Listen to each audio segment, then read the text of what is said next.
अब हम Stefan Boltzmann law को पढ़ते हैं।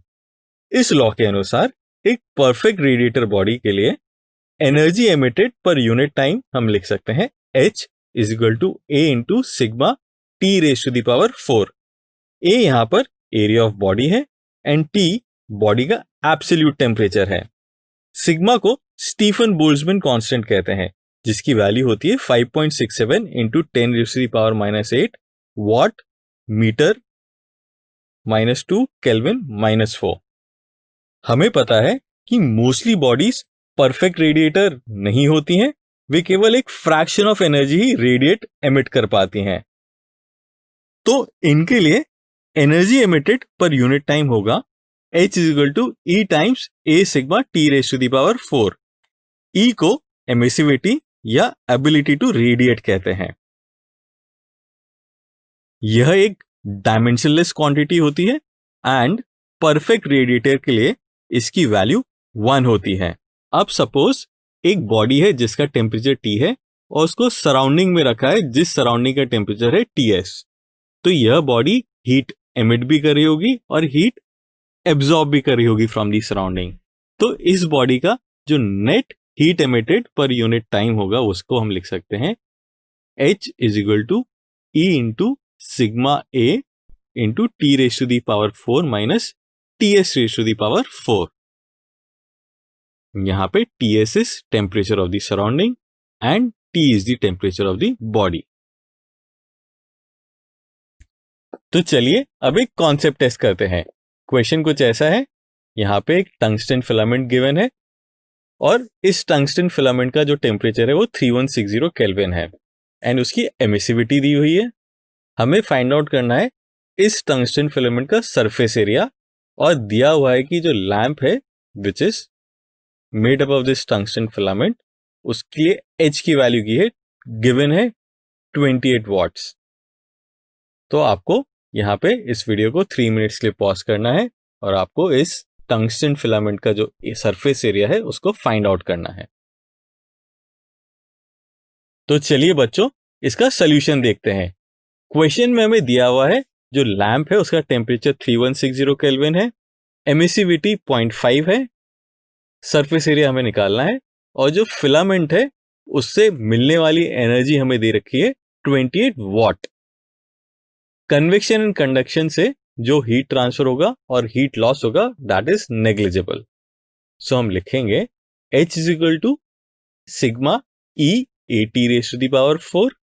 H हमें पता है यहाँ पे 28 है, सिग्मा हमें दिया हुआ है, E भी दिया हुआ है 0.5, A निकालना है एंड T की वैल्यू भी दी है। वैल्यू सब्स्टिट्यूट करेंगे तो एरिया आ जाएगा अप्रोक्सीमेटली 0.1 सेंटीमीटर स्क्वायर। तो चलिए बच्चों एनर्जी एमिशन पर एक और प्रॉब्लम करते हैं। एक ब्लैक बॉडी है जो कि पावर P से रेडिएट कर रही है एंड मैक्सिमम रेडिएशन जो होता है वो लैम्डा नॉट वेवलेंथ पर होता है। थोड़े टाइम बाद इस ब्लैक बॉडी का टेम्परेचर चेंज कर देते हैं सच दैट जो मैक्सिमम रेडिएशन होता है वो अब 3 लैम्डा नॉट बाय 4 वेवलेंथ पर होता है। तो हमें जो पावर है एट दिस न्यू वेवलेंथ वो फाइंड आउट करनी है।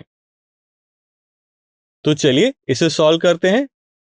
सपोज जो मैक्सिमम एनर्जी रेडिएट हो रही है वो वेवलेंथ लैम्डा नॉट पे है, तो टेम्परेचर उस समय पे हमने T नॉट अज्यूम कर लिया है। तो वीन्स डिस्प्लेसमेंट लॉ से हम लिख सकते हैं lambda not into T not is equal to B। अब सपोज न्यू टेम्परेचर T1 हो गया है जिस समय वेवलेंथ 3 लैम्डा नॉट बाय 4 है, तो इस टेम्परेचर के लिए भी हम लिख सकते हैं 3 lambda not by 4 into T1 is equal to B and this should be equal to lambda not into T not. तो यहां से हम T1 की वैल्यू निकाल सकते हैं 4 T नॉट बाय 3। अब हम स्टीफन्स लॉ यूज करते हैं। स्टीफन्स लॉ से हमें पता है P और H is directly proportional to T raised to the power 4. So, P at lambda naught is equal to P हमें दिया हुआ है lambda naught wavelength पे जो पावर है वो, and it should be equal to K into T naught raised to the power 4. अब new wavelength 3 lambda naught by 4 के लिए पावर लिखेंगे तो उसको लिख सकते हैं P 3 lambda naught by 4 is equal to K times T1 raised to the power 4. T1 की वैल्यू ऊपर से सब्स्टिट्यूट करेंगे तो हम देख सकते हैं that new power is 256/81 times P. So power at new wavelength is 256/81 P, which is the power at wavelength lambda naught. Therefore, option A is the right option. चलिए बच्चों, अब ग्रीन हाउस इफेक्ट के बारे में पढ़ते हैं. Sunlight से जो अर्थ पे एनर्जी आती है उसका कुछ पार्ट रिफ्लेक्ट हो जाता है वापस एंड कुछ पार्ट हमारा अर्थ एब्जॉर्ब कर लेता है. तो जो एब्जॉर्ब्ड एनर्जी होती है उसको अर्थ वापस री रेडिएट करता है एज हीट. तो जब ये री रेडिएट करता है तो अर्थ के एटमॉस्फेयर में जो भी ग्रीन हाउस गैसेस हैं जैसे कि CO2, क्लोरोफ्लोरोकार्बन्स, ये सारी गैसेस इस हीट को ट्रैप कर लेती हैं या एब्जॉर्ब कर लेती हैं, जिसके कारण अर्थ का टेम्परेचर इंक्रीज होता जा रहा है. कुछ कॉमन ग्रीन हाउस गैसेस हैं carbon dioxide, CH4 that is methane, N2N chlorofluorocarbons. अगर ग्रीन हाउस इफेक्ट नहीं होता या हमारे एटमॉस्फेयर में ये गैसेस नहीं होती तो अर्थ का टेम्परेचर -18 डिग्री सेंटीग्रेड होता. सो दैट मीन्स ये गैसेस हमारे एटमॉस्फेयर के लिए और अर्थ के ऊपर लाइफ सस्टेन करने के लिए इंपॉर्टेंट भी हैं. पर क्योंकि ये गैसेस की मात्रा बढ़ गई है तो ग्लोबल वार्मिंग की प्रॉब्लम चालू हो गई. टेम्परेचर बहुत ज्यादा इंक्रीज होने लग गया है, जिसके कारण human life, plant life and animal life सबको खतरा होने लग गया है. इस टेम्परेचर राइज के कारण ग्लेशियर्स बहुत ही रैपिड पेस से मेल्ट हो रहे हैं. इस मेल्टिंग के कारण जो सी लेवल है वो इंक्रीज हो रहा है एंड सिटीज की जो कोस्ट लाइन है वो धीरे धीरे डिक्रीज होने लग गए हैं.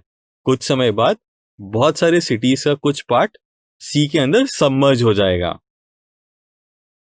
तो बच्चों, आप इस पृथ्वी के संरक्षक हैं और आपको इस पृथ्वी के जितने भी रिसोर्सेज हैं उनको बहुत ही सूझबूझ और समझदारी से उपयोग करना चाहिए.